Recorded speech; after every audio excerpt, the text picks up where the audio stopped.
संकल्प ती बोट खूप बोलते यार, मला भीती वाटते, खूप बोलते. हाय, मी आहे Chinu and today is the day 3 in the series Chinu चालली कोकणात. सो आज आम्ही निघालो आहोत मुरुड पासून दिव्याघरला जायला अँड आम्ही जात आहोत फेरीने. टू बी ऑनेस्ट, जे मला पहिल्यापासून ओळखत असेल त्यांना माहिती असेल की मला पाण्याची खूप भीती वाटते.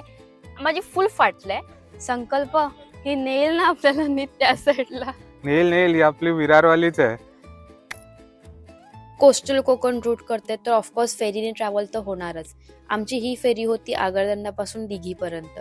ऑलमोस्ट 15 ते 20 मिनिटाची ही फेरी होती आणि मला पाण्याची खूप जास्ती भीती वाटते.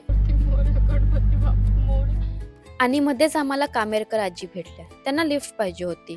मग आम्ही त्यांना त्यांच्या घरी सोडलं आणि खरंच कोकणातली माणसं किती साधीभोळी आणि प्रेमळ असतात ना, हे आज आम्हाला एक्सपिरियन्स झाला. आजीने आम्हाला जांभळं चिकू खायला दिली, घरी नेलं आणि खूप प्रेमाने ट्रीट केलं. कोकण म्हटलं की मंदिरं असणारच.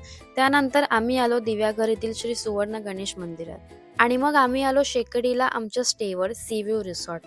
बीच टच असल्यामुळे वाईब अजूनच मस्त आहे. एकदम शांत आणि रिलॅक्सिंग वाटत होतं इकडे. आज ठरवलं थोडंसं स्लो घ्यायचं. सो आजचा आमचा हा स्टे आहे. खूप छान स्टे, एकदम बेसिक सिम्पल. आमच्या रूममध्ये खूप बॅग्स आहेत, त्यामुळे इग्नोर करा.